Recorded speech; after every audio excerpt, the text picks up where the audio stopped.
Okay, so we'll start over here on Daf Hey Yomid Base, 5 side B, and we're in the middle of the Gemara, Ubeis Hapras Mi Metame B'Oyel. Basically, the Gemara was discussing the fact that sometimes we don't know whether um, there's a grave. There used to be a grave or a part of a body over there. We were talking about making markers so that you know that there's somebody buried over there. So the Gemara was talking about what happens if you have, let's say, a grave in the field, and then the plow went over it. I don't know. People didn't know. I mean, they were planting the field, and around they had a plow go through that. That's what we call a beis hapras. The rabbis were worried. Now, if you have a grave in the ground and you walk over the grave, now you will become tamei because you are, even though you're not touching the body, but you are an oihel, you are a cover over the body. The tuma, the impurity from the body breaks through. It also depends exactly the size of the grave, but that's all details. But it's possible to become tamei if you walk over it and you're hovering over it, or your body is over it. You'll become tamei because you create an oihel. But the Gemara argues now, if you had a grave in a field, and then it was plowed, then the assumption is that there is no any place where there is a enough to be metame as an oihel. It was all grinded up. It was all tracked along the field.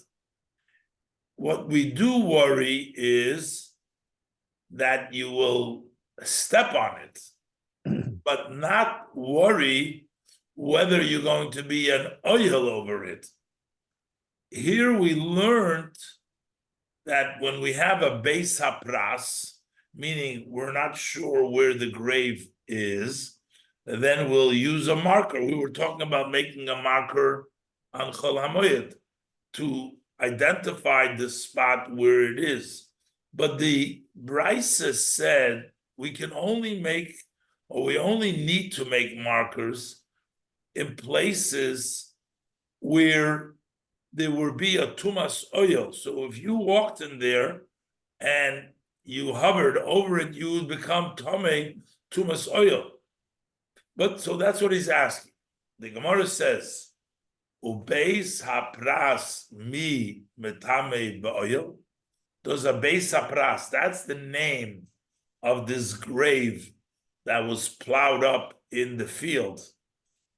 That whole area is called a beis hapras. That's a place in where there is a section over there that we worry that there's maybe pieces of the mace, but it does not metame ba'oil.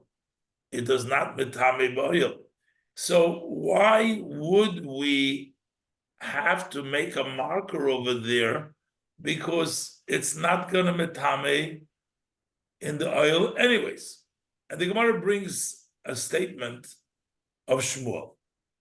Frag die Gemara, Omar Rav Yehuda, Omar Shmuel. But didn't Rabbi Yehuda say in the name of Shmuel, a person who's going along the road is going to do his Korban Pesach, comes across a field, and that field is a Beis Hapras. It means that there is uh, a grave over there. It's a Beis Hapras. He doesn't know where it is.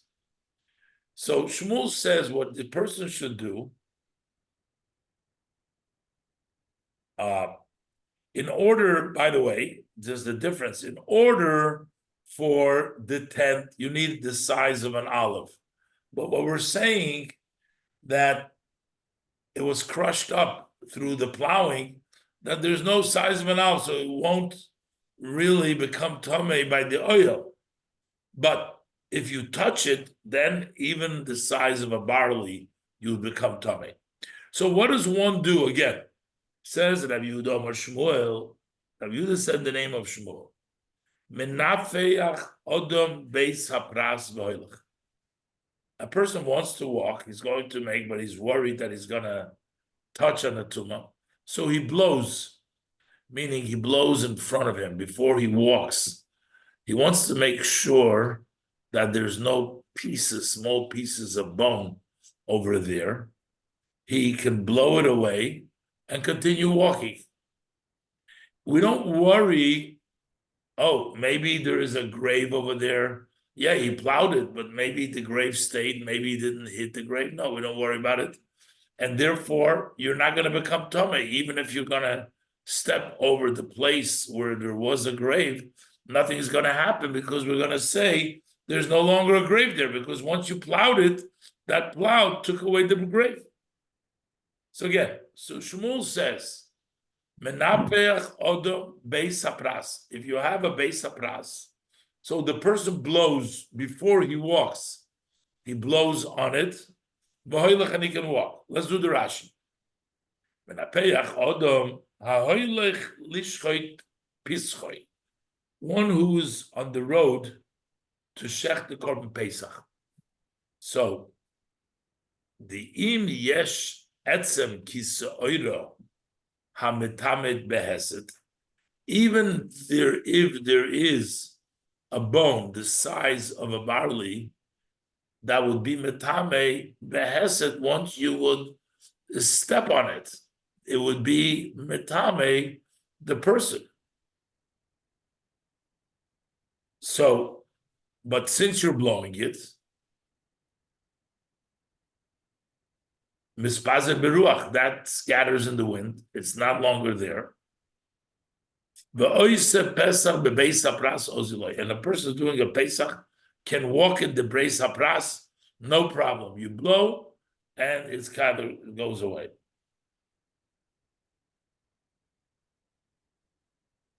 So, what does this tell us? That we don't worry about a Beis Hapras, that there might be an actual grave. Because let it be that you blew away and there is no more the size of a barley over there because it's scattered around, not where you're walking. With your walking, it's clear, but maybe there is a grave underneath that the plow didn't touch, and then you would be hovering. It's an oil over that grave, and you become tamei. How could we let you go? But if it's metame in the oil, a beis hapras, heichel ozil alei. How can he possibly go on top of over there in that field? Maybe he's going on a caver. So basically, what does this tell us, as we'll see in the next opinion as well?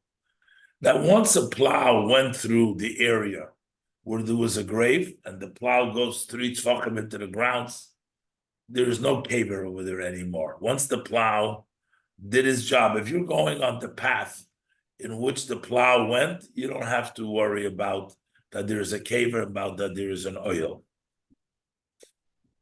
And the Gemara quotes a support for this, that Rabbi Yehuda bar Ami Mishmei de Ula Amar, and that means that he agrees with them. He's also in that opinion, Rabbi Yehuda, that there is no, let me just put this down.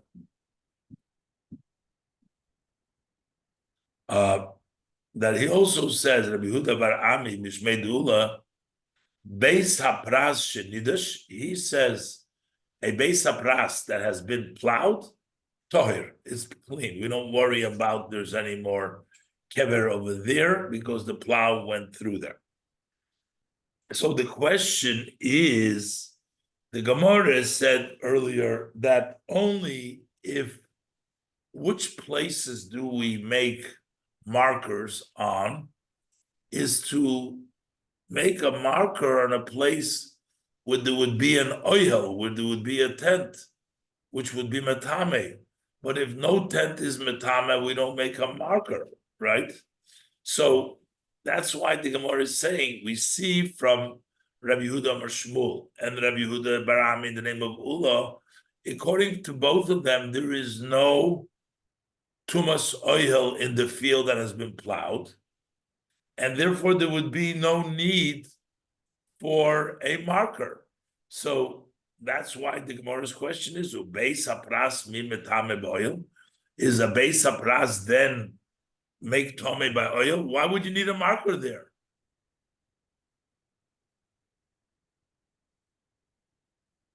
The Gemara says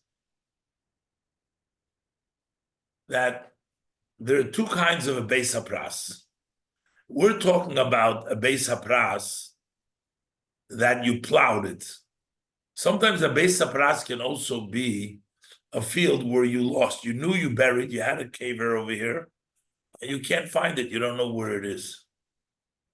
Over there, if it wasn't plowed, then of course we worry about maybe there's a caver there still. So therefore, you're going to be becoming tummy on an oil. This that we learn that you need to mark off a Beis Hapras is talking about a field, not that you plowed the caver, but rather it's a field that the caver was lost there. Omar Rav Papa, says Rav Papa, Loi Kashi, this is not a question because Khan, when it says here that you have to make a marker, is talking about besode in such a field she'ovad bokever, that a grave was lost there. We didn't plow it; it was lost there. And Rashi explains, besode she'ovad bokever, on a field in which a grave was lost. Kotonin de mitzaynim. Over there, the Brisa says that you make a marker. Why? Because the metame ba'oil, if it's a lost caver, that would be metame ba'oil because we don't know where the caver is. It hasn't been plowed. But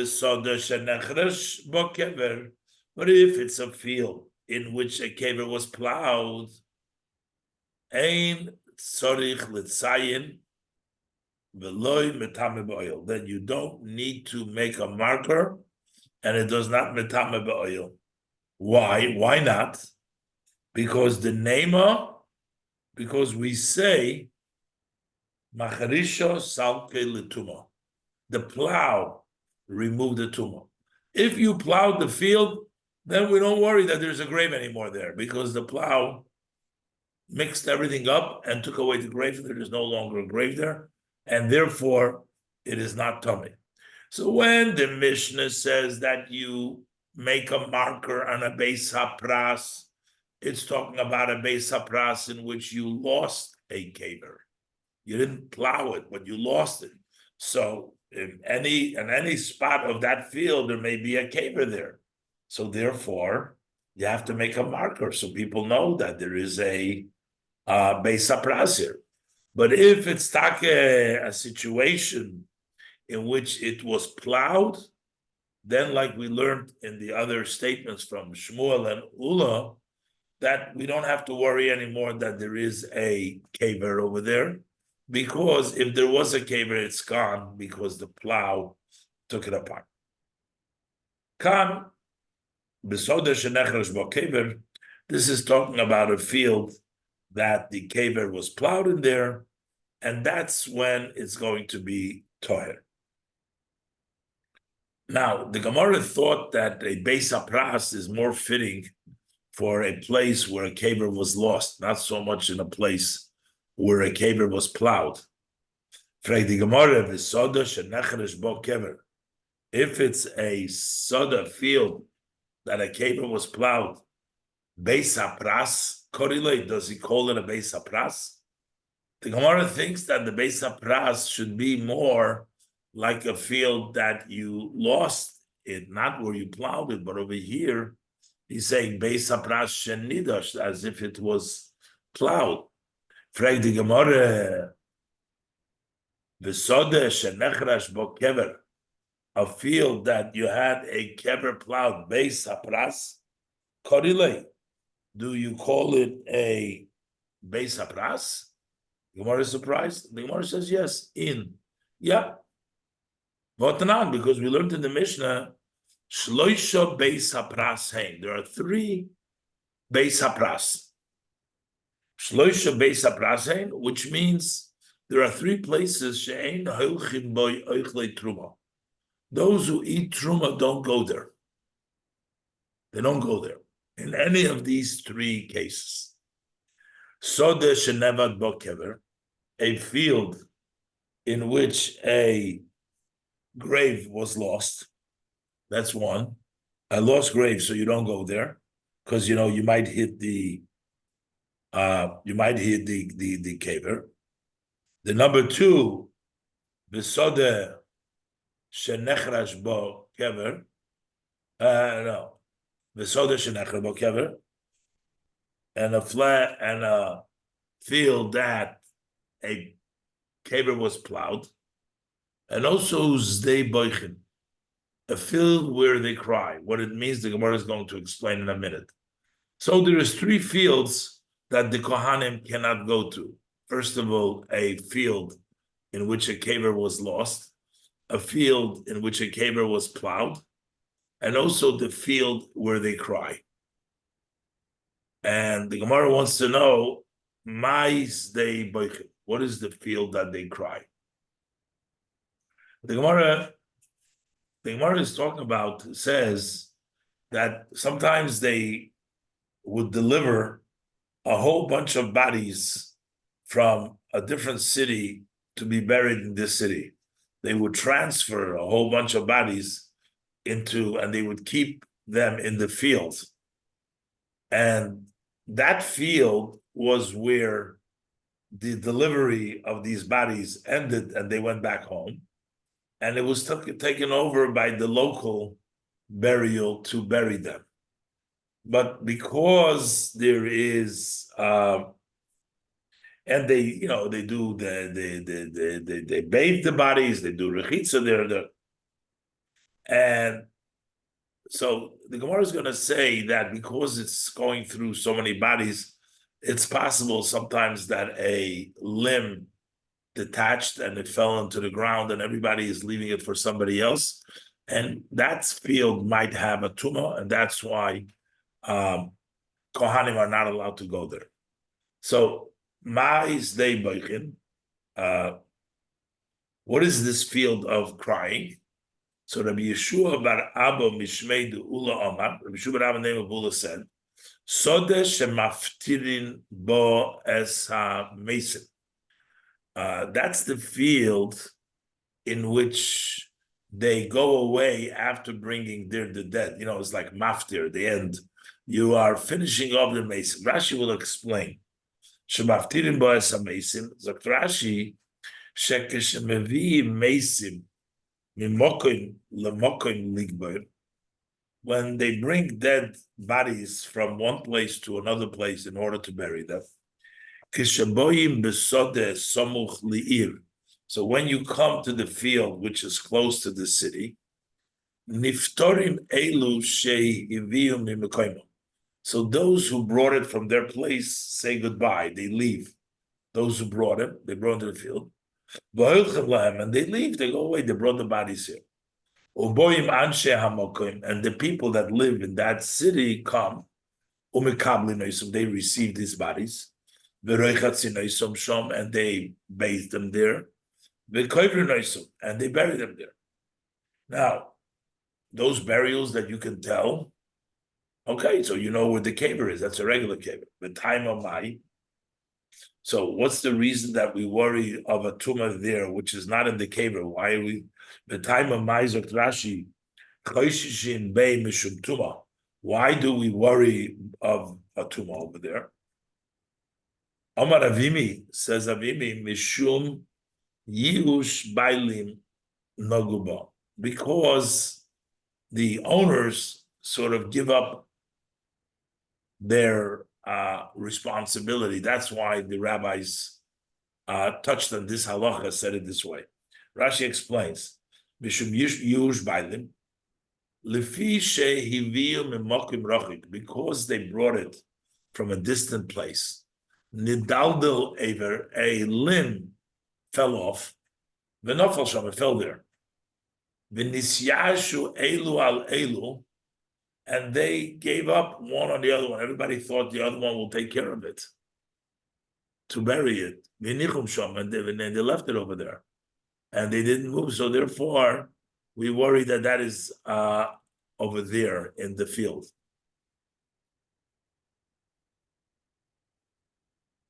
Okay. So now basically we're saying that from before, it comes out that if it's a field that a caver was lost over there, then you need to make a marker because it's a regular caver. And if he walks over it, he'll become tame. So you need a marker. But if it's Where do you make the field, marker? I'm sorry? Where do you make the marker if you don't know if it's lost? Well, in the beginning of the field, we'll see in the Gemara soon, to say this field is a Beis Habras. I mean, the field has its natural boundaries, and you're basically making a marker for that field. You don't know where it is. You're saying this field is a Beis Habras. That's what it means. But we said that if you plow the field, then the assumption is that the grave was removed, and there's no more oil, and you don't need anymore a marker over there. So the Gemara asks, "V'soda shenechrash bo kever loy bo yitziyeh," a field in which a grave has been plowed does not require a marker. Rashi, "V'soda shenechrash bo kever loy bo yitziyeh." Where is it? The kom eteratzed. Because you answered, oh, the kotoni. This that it said in the Brisa that menapeyach odom beis hapras, that he can just go and blow the beis hapras in front of him to scatter if there's any small, like the size of a barley, to scatter it. And you say kishenechrash when it was plowed, and then you can just walk there. And you don't need to mark it. But v'hotanya, what we learned in another brisa, the brisa says like this: Motzo sode mitzuyanis. The person found there was a field, and it was marked. Ve'ein yoidua, and it's not known mativa. They don't know what's going on over here. Why was this field marked? Rashi, ve'eino yidei matiba. They don't know. Im hu soda shenechrash bo kever. If it's a field that a grave was plowed there, the yochel leilech b'nipuach, and then he is allowed to go if he blows it. Or the im mipnei shenevad bo kever, or it's because the kever was lost. And then he's not allowed to enter there just by blowing. Why the metame ba'oil? Because there may be a grave there, metame ba'oil. So we explained that over here it seems very clearly that there's a marker in both fields. If you only make a marker, the Gemara is going to point out, finish the question. If you only make a marker when there's a field that a caver was lost, and not in a field where a caver was plowed. So why is he not sure about this field that he's entering there, whether it was a plowed or not? If it was a plowed, then there would be no marker there altogether. Because if we should say, like we just determined before, that if it was plowed, you don't need a marker because it's not going to be metame ba'il. But further, the Gemara is going to say, how are we going to know why this field was marked? You're coming into a field, the field is marked, and you have no idea what's the reason. Why was it marked? What's the reason for the mark? Whether it's a field that had a grave that was plowed, or it had a grave and we don't know where the grave is. So how do we determine that? So the Brisa says, Yesh bo ilonis, that if there is trees there, so if it has tree, b'yadua shenecharash bo kever, then we know that the kever was plowed. People need to plow the fields and where there is trees in order to facilitate the growth of the trees. So if there are trees there, the assumption is we know that this place has been plowed. Let's do the Rashi. Yesh bo ilonis biyodua shenechash. We know that the field has been plowed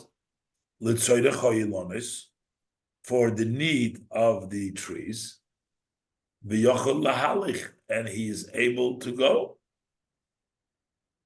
It does not metame ba'oil because there is no longer a grave there, because the plowing did it, and we know they plowed there because there's trees there.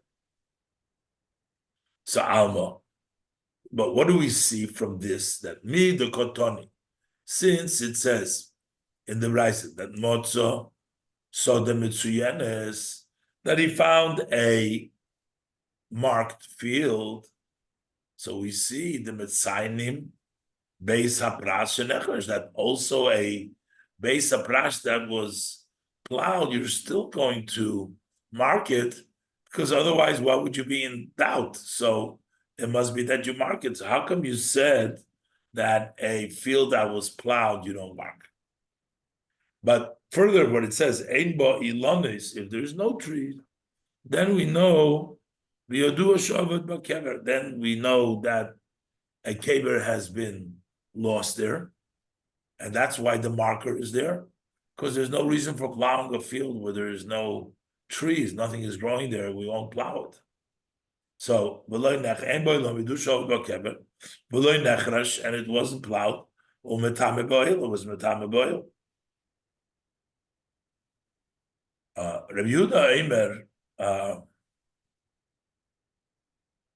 Rabbi Yehuda says we cannot assume that it was plowed, that it's okay.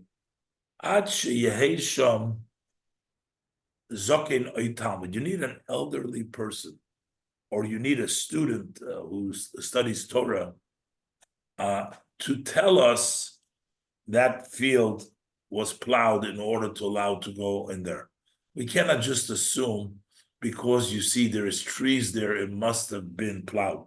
That's not a good assumption. You need an elderly person or a student who knows the fee she'ein hakoil b'ki b'davar. Not everybody is expert in this matter, and you cannot just say, oh, there's trees there, it was plowed, and it's okay to go in. Rashi, Rabbi Yehuda Aimer, Rabbi Yehuda says, La'olam lo'havi b'cheskas shenechrash.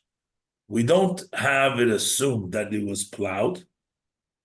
Ad sheyehei sham zoken talmid chacham, until you have either an elderly person or a talmid chacham. But also the Gemara says talmid, right? It says talmid chacham. Sheyehei yedeya shenechrash, that he knows that was plowed. So, but the bottom line is, what's the question to us? If we said that a plowed field doesn't get a marking at all, and if there's a marking, it means it wasn't plowed because otherwise they wouldn't mark it. The only thing they mark is a plowed field. There's a not plowed field. So that field must not have been plowed because otherwise they wouldn't mark it. The Gemara gives an interesting answer. The Gemara says, Amar Papa. Papa says like this. In the beginning, there was actually a field that they didn't plow. It was just a caver was lost over there. And then they had to mark it. And then later on, they plowed it. So they don't take away the marker. Let's do that. If you have a beis hapras that has been plowed, and you don't require a marker.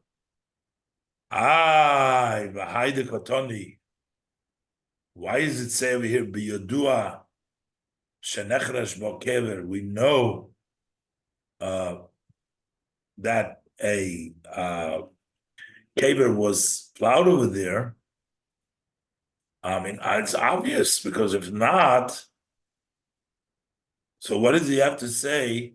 We know nechrash bokever. We know nechrash bokever because it has a marker. No, because if a nechrash bokever, he would not have a marker. But we're talking about besode sha'ovad bokever, b'tzino alter. As soon there was a grave lost in a field, and the person marked it right away. Not because it wasn't plowed yet. Somebody made a buried body in there, and they plowed it. But before they plowed it, they just lost the caver. They don't know where it is, so they made a marker. And then later on, the question becomes, did they actually plow it or not? So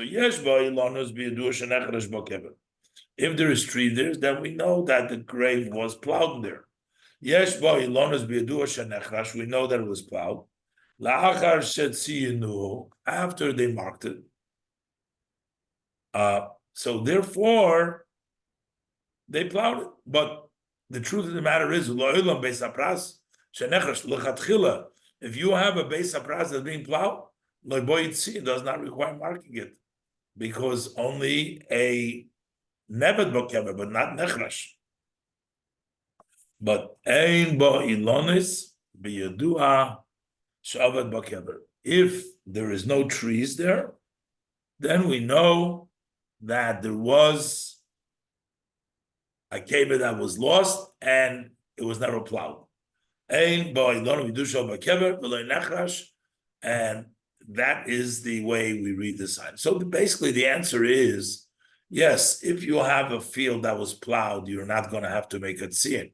But in that Brisa is talking about that it wasn't plowed right away. The person makes a marker right away as soon as it's lost. But if there's trees there, we know that later on it ended up being plowed, and therefore it's not going to be metam in oil, because it's only and you can walk there by blowing or whatever, as I said before.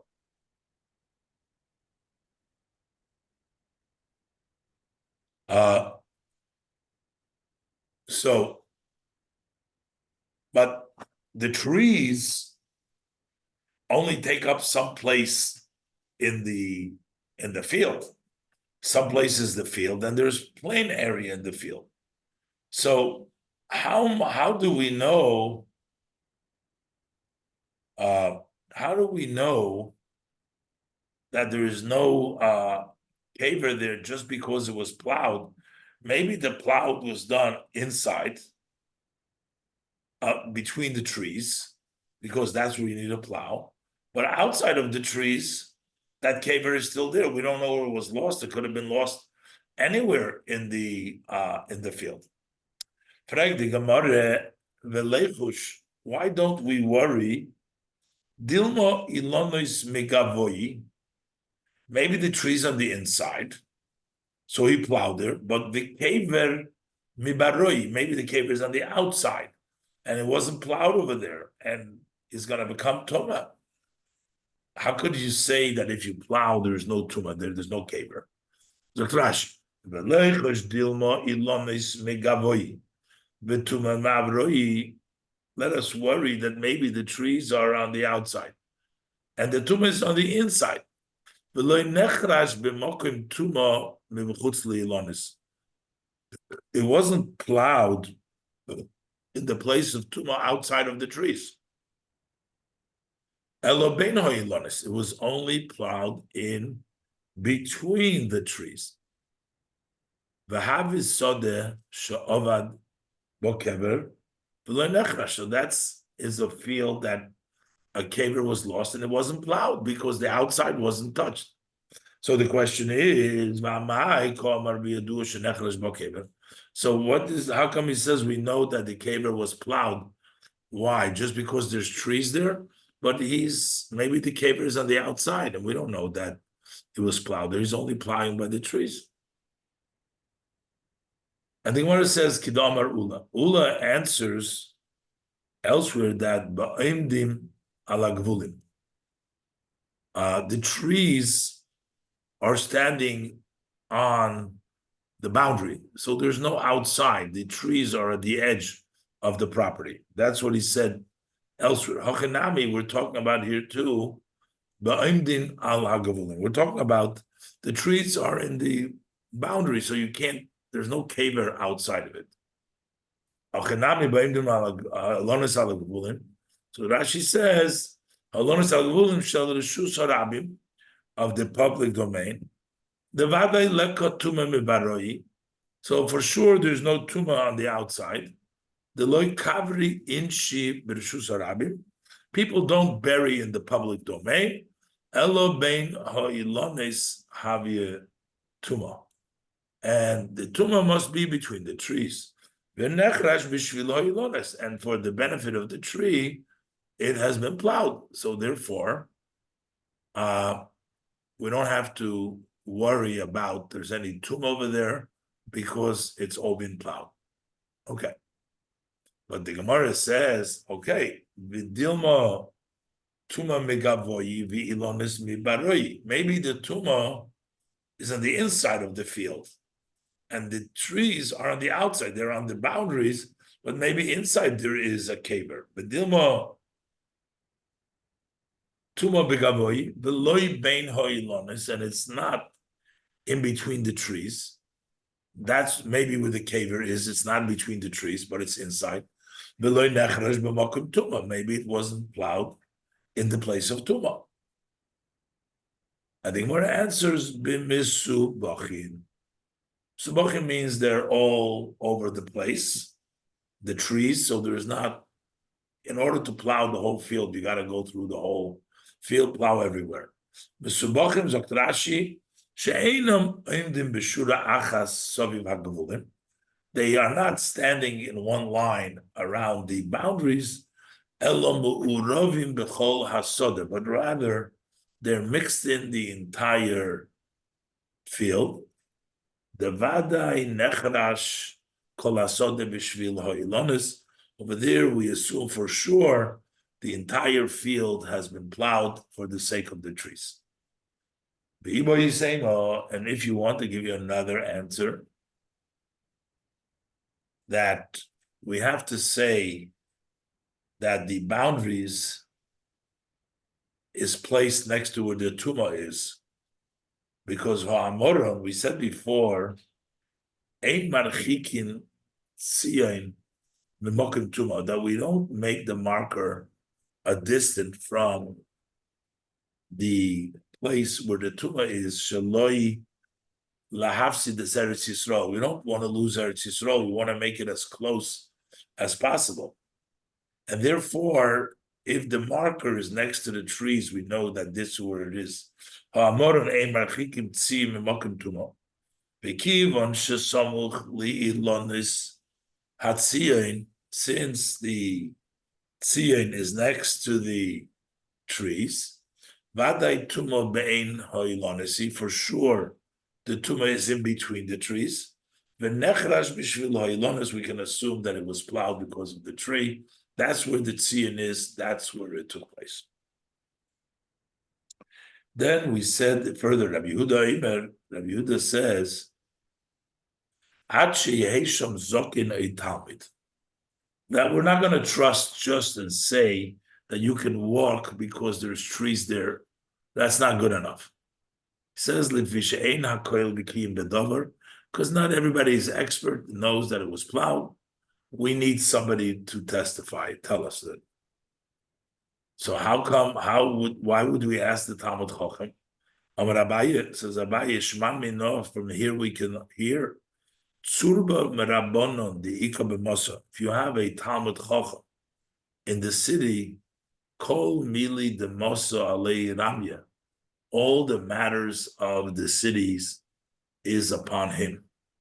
Kol Mili de Mosa Alei Ramya, the Talmud Bokyu. Talmud is an expert. So basically, even though this is not his field of learning, and yet that's something that he can help us, and we ask the Talmud.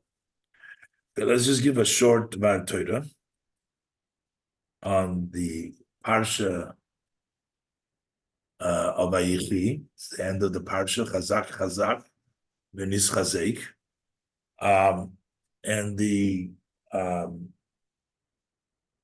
interesting thing is the Rashi brings down that Yaakov gathered all of his children and he wanted to tell them when the end of the Golus is going to take place.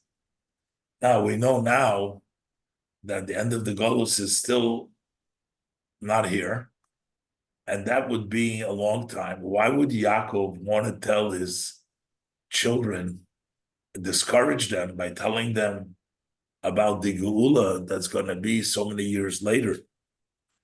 The Rebbe explains that we learn based on a medrash that really had the Yidden merited that redemption when they went out of Egypt, that would have been a permanent redemption.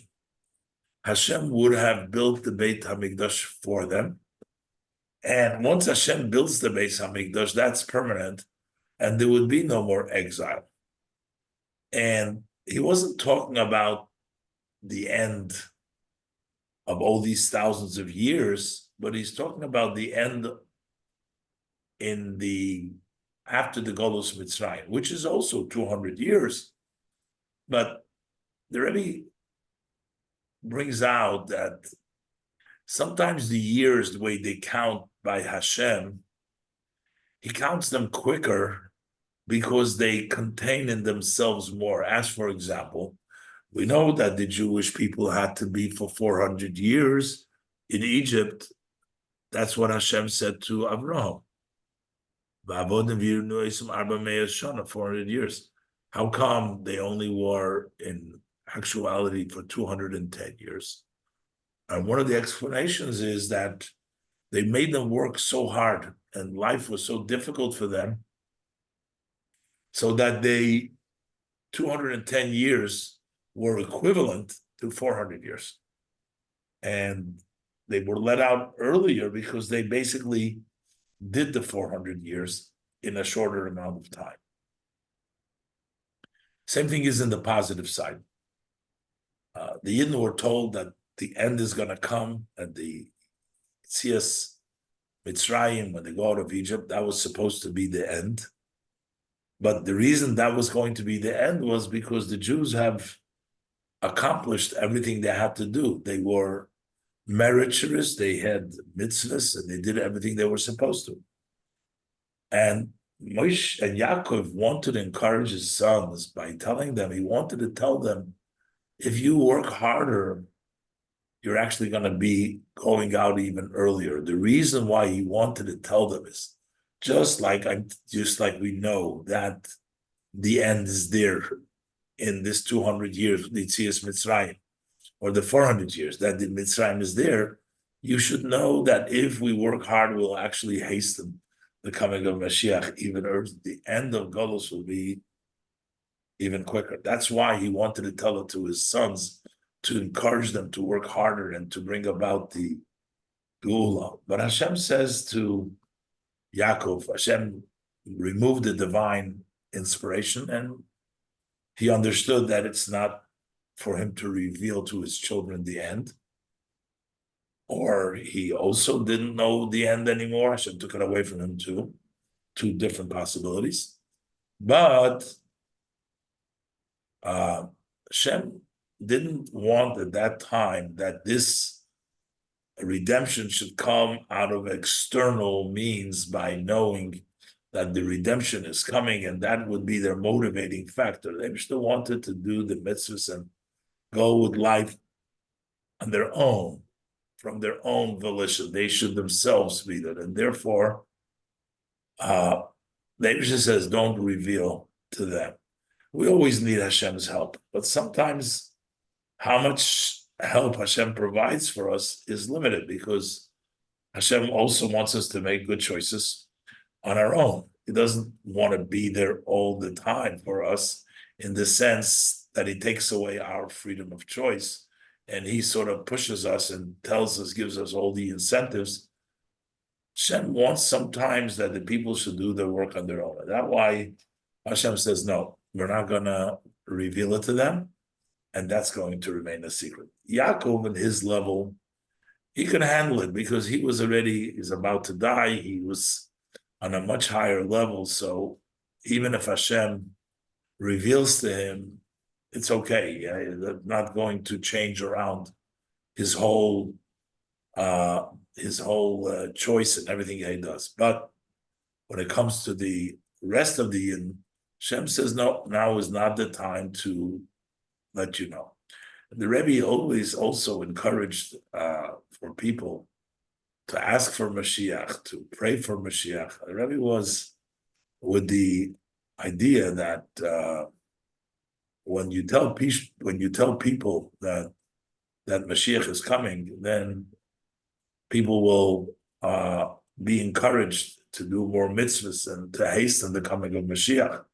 And that's why we say we want Mashiach now, and we all these different slogans as the Rebbe has introduced us to us. And that's what we're still waiting for. Hopefully, we won't have to wait that much longer, and Hashem will send peace in Eretz Yisrael, give back the Shalom Ba'aretz, and we should hear only good and peace for all the Yidden all over the world. Okay, Amen. thanks for joining me. Thank you, See Rabbi. everybody. Thank you, Rabbi. Under the weather, hence my voice is a little bit, but a little under the weather. But hopefully we learned something. We'll see everybody next year in Mitzvah. Thank you. Have a good one. Bye-bye.